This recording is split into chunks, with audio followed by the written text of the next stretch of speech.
جب جب ہم ووٹ اور جمہوریت کی مخالفت کرتے ہیں تو تب جمہوری قسم کے جو مذہبی لوگ ہیں ان کی طرف سے ہمارے اوپر ایک سوال کیا جاتا ہے کہ آپ کچھ ایسا طریقہ بتائیں ووٹوں کے علاوہ کہ جس کے ذریعے ہم اسمبلی میں پہنچ جائیں۔ یہ سوال کرتے ہیں وہ لوگ جس وقت ہم ووٹوں اور جمہوریت کی مخالفت کرتے ہیں، اس وقت وہ کہتے ہیں کہ آپ کچھ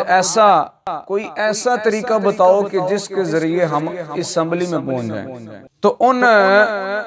مہربانوں کو میں کہنا چاہتا ہوں کہ لگتا ہے کہ آپ کو ہمارے موقف کا علم نہیں، اگر علم ہے تو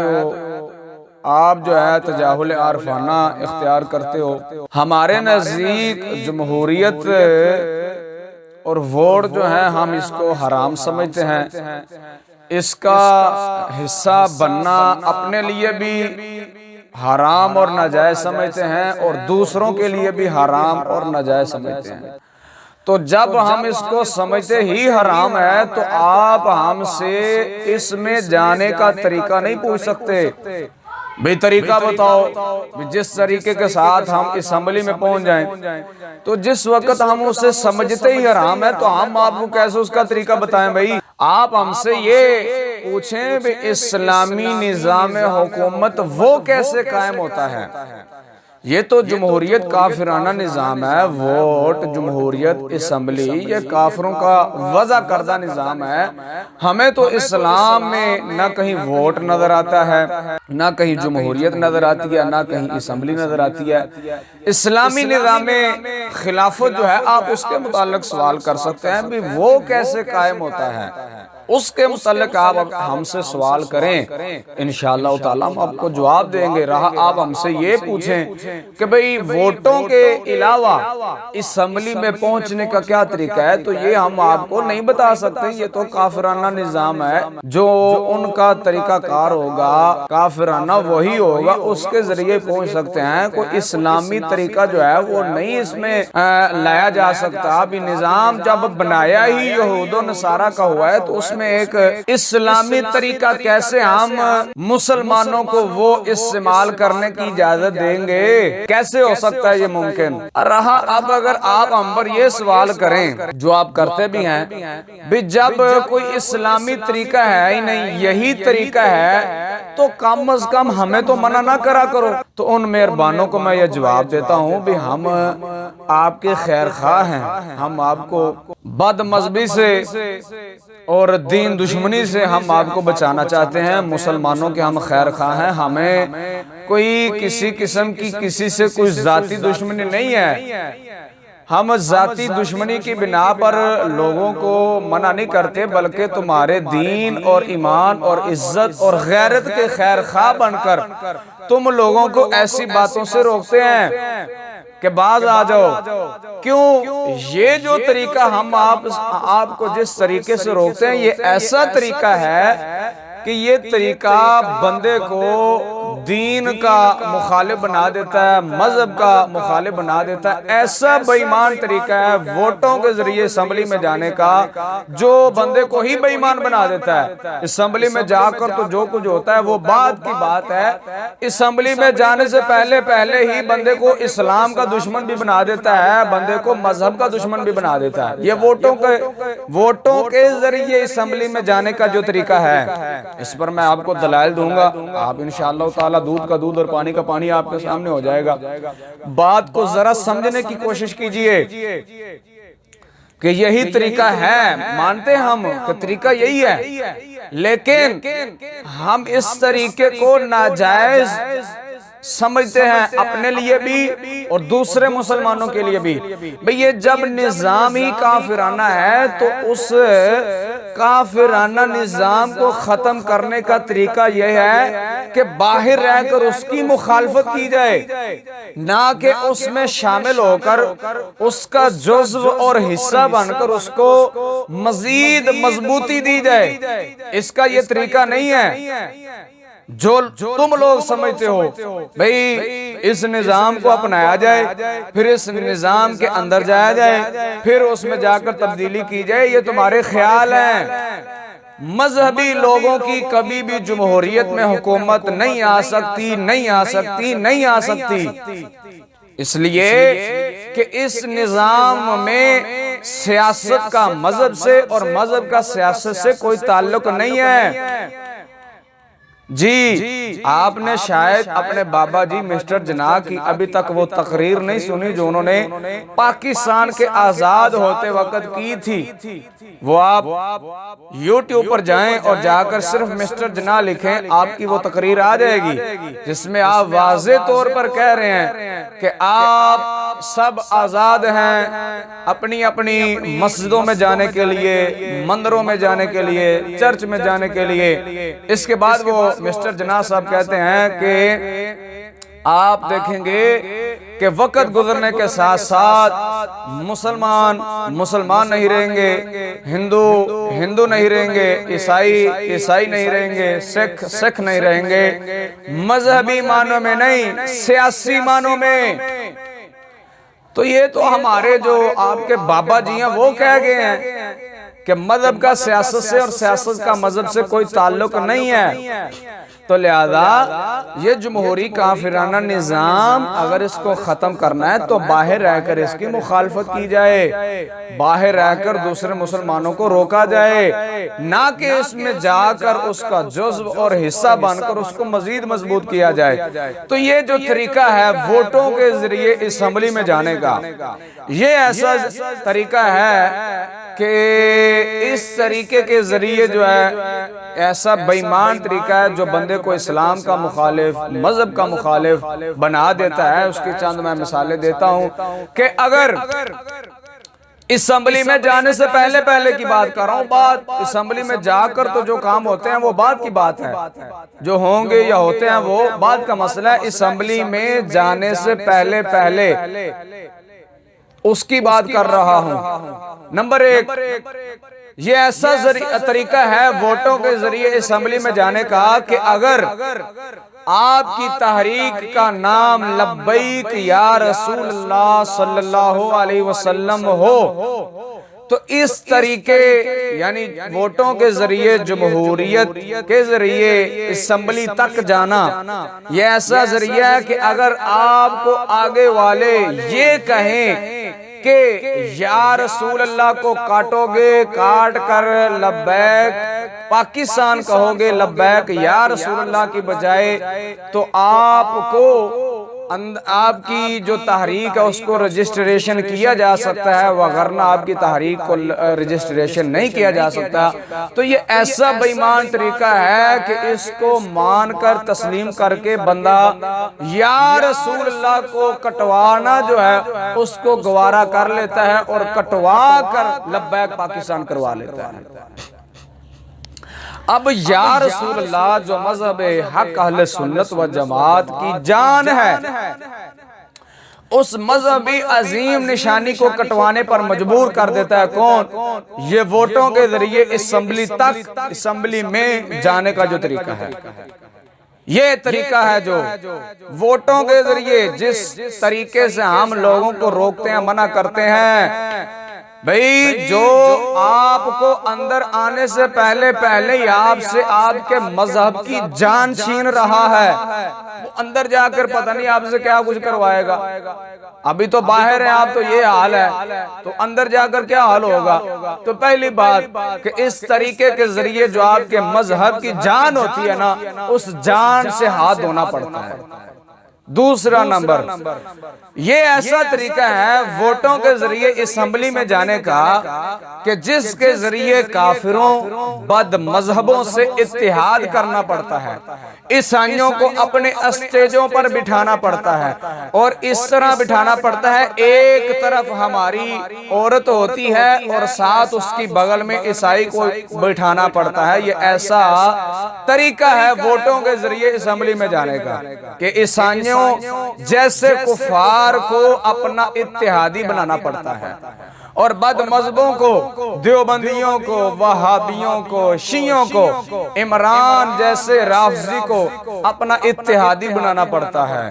اور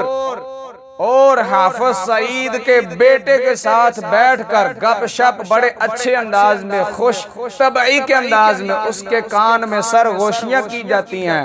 یہ ایسا طریقہ ہے کہ اس طریقے کے ذریعے حافظ سعید کے لیے یہ تعریفی کلمات کہے جاتے ہیں کہ جب جب مائیں حافظ سعید جیسے بیٹے پیدا کریں گی، اگر علم یا عشق سریہ ستارے تک پہنچ جائے تو حافظ سعید جیسے وہاں سے جا کر اس کو لے آئیں گے۔ تو یہ ایسا ذریعہ ہے، طریقہ ہے ووٹوں کے ذریعے اسمبلی تک جانے کا کہ بد مذہبوں کے لیے تعریف کے پہاڑ جو ہیں وہ بنانے پڑتے ہیں، پہاڑ۔ آپ علیہ السلام نے فرمایا جس وقت بد مذہب فاسق کی تعریف کی جاتی ہے اس وقت اللہ رب العالمین غضب فرماتا ہے اور اس کا عرش ہل جاتا ہے، اور جب فاسق کی تعریف کی جائے تو اللہ رب العالمین غضب فرماتا ہے اور اس کا عرش ہل جاتا ہے۔ آپ ذرا مجھے بتائیں بد مذہب جو ہے وہ جو بد مذہب فاسق سے 1000 گنا زیادہ بدتر ہے،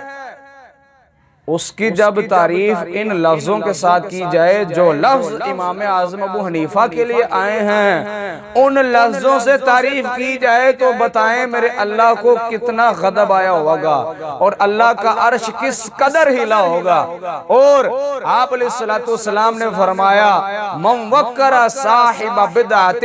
فقد اعان علی ہدم الاسلام، جس نے کسی بدعتی کی تعظیم کی، اکرام کیا، توقیر کی، اس نے اسلام کے ڈانے پر مدد کی۔ اور میں نے کہا ووٹوں کے ذریعے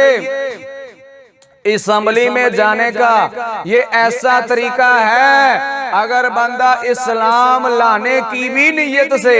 اس کو استعمال کرے تو اسلام لانا تو کہاں رہا، اپنا اسلام بچانا بھی ممکن نہیں رہ جاتا۔ اسلام لانا تو کہاں رہا، اپنا اسلام بچانا بھی جو ہے وہ ناممکن ہو جاتا ہے، بد مذہبوں کے سامنے جھکنا پڑتا ہے۔ بظاہر ہے بھئی جب ووٹ اکٹھے کرنے ہیں تو اس کے لیے دیوبندیوں کے دروازوں پر جانا پڑے گا، وہابیوں کے دروازے پر جانا پڑے گا، شیعوں کے دروازے پر جانا پڑے گا، تو یہ خیرات اس طرح مانگنی پڑے گی سب سے۔ تو یہ ایسا ذریعہ ہے ووٹ گندا جو آپ کو آپ کے اسلام کا مخالف بنا دے، آپ کو آپ کے مذہب کا مخالف بنا دے۔ تو آپ علیہ السلام کی یہ حدیث کہاں جائیں گی؟ من وقر صاحب بدعت فقد اعان علی ہدم الاسلام، یہ کہاں جائیں گی؟ بعض مذہبوں کی تعظیم، ان کا اکرام، ان کی تعریف میں اتنے بڑے پل باندھ دینا، یہ احادیث کن کے بارے آئی ہیں؟ تو یہ ایسا ذریعہ ہے ووٹ کہ اس کے ذریعے بندہ اسلام کا مخالف بن جاتا ہے اور اپنے مذہب کا مخالف بن جاتا ہے۔ نمبر 3،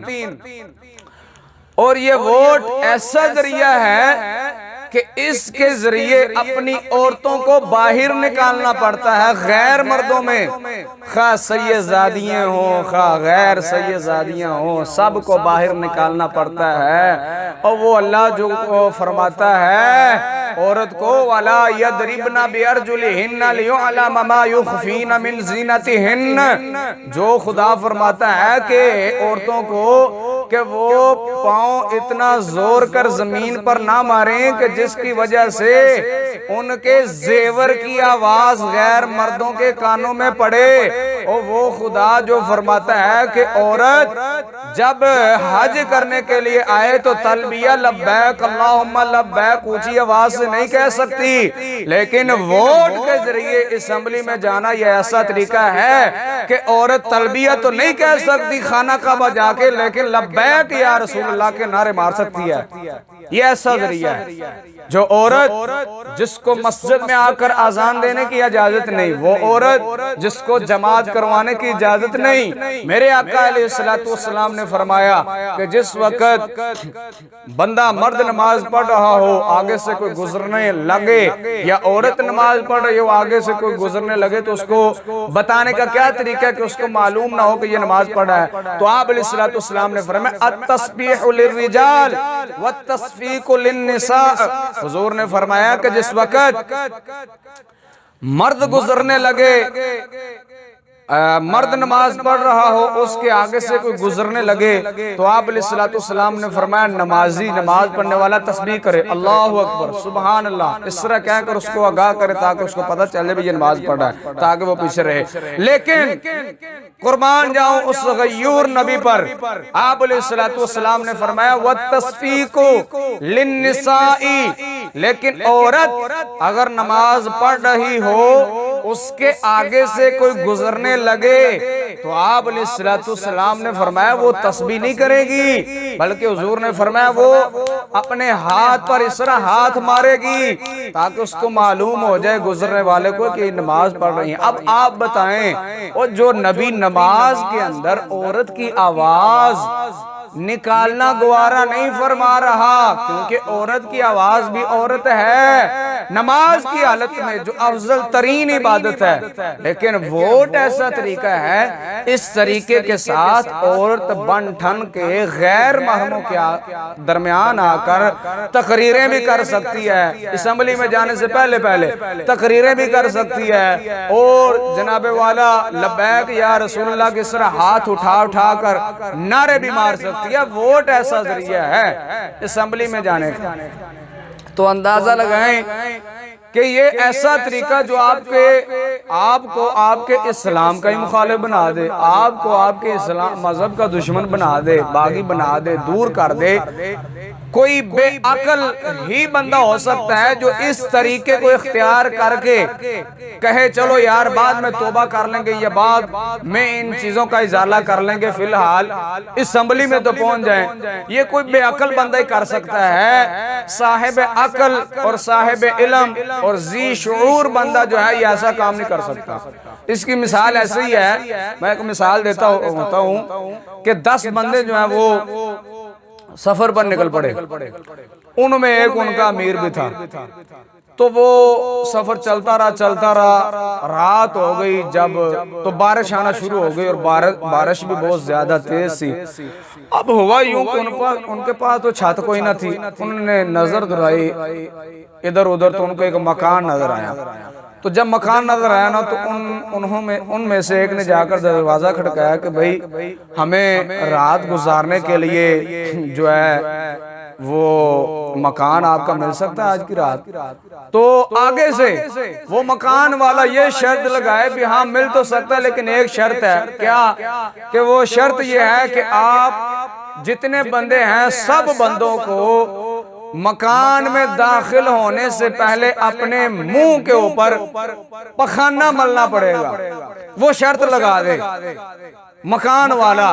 اب انتہائی بے وقوف اور بے عقل ان کا امیر ہوگا جو کہے چلو یار کوئی مسئلہ نہیں، وقتی طور پر ہم اپنے منہ پر پخانہ لگا لیتے ہیں، مل لیتے ہیں، بارش سے بچ جائیں گے، اندھیری رات ہے اس سے بچ جائیں گے، اندر جا کر ہم دھو لیں گے۔ بے عقل اور بے ضمیر بندہ یہ بات کر سکتا ہے، لیکن عقل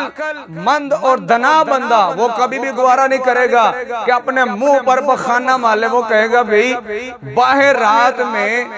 رات کو باہر بارش میں رہنا تو گوارا ہے، لیکن یہ مکالا ملنا گوارا نہیں ہے۔ لیکن آپ یہ تو پخانہ ہے جو صرف اور صرف آپ کے منہ پر آئے گا،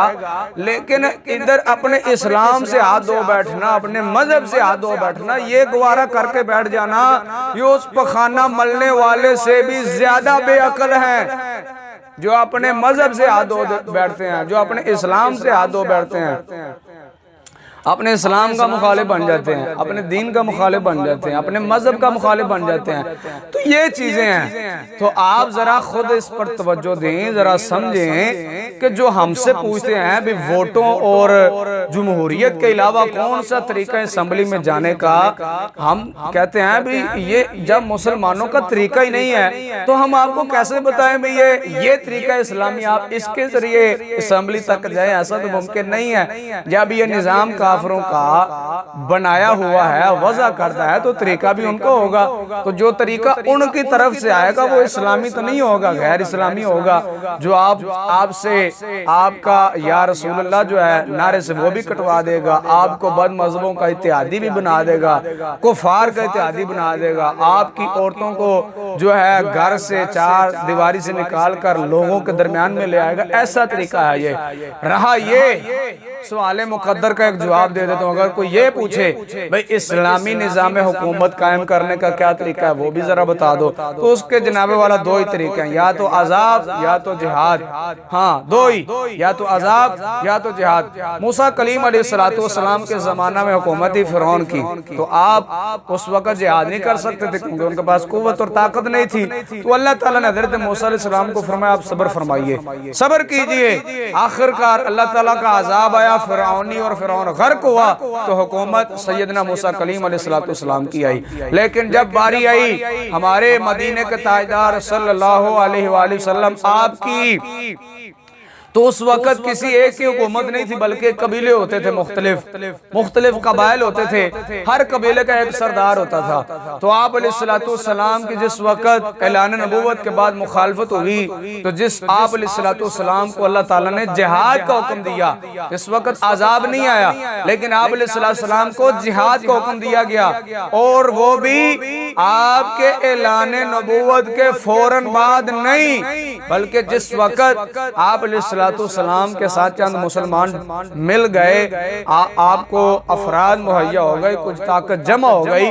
اس وقت جا کر آپ علیہ السلام کو جہاد کا حکم ملا. تو معلوم ہوا, تو آپ نے جہاد کیا, جہاد کے ذریعے اللہ تعالیٰ نے آپ علیہ السلام کو حکومت عطا فرمائی. تو معلوم ہوا اسلامی نظام حکومت صرف اور صرف دو ہی طریقوں کے ساتھ آ سکتا ہے, یا تو جہاد کے ساتھ یا عذاب کے ساتھ. اب جہاد کی ہمارے پاس طاقت نہیں, اور عذاب وہ اس کے لیے ہمارے مسلمانوں کے اندر ایسا وہ دین کا خلوص اور ایسا قوی ایمان نہیں کہ ہم دعا کریں اور عذاب آئے اور جتنے بھی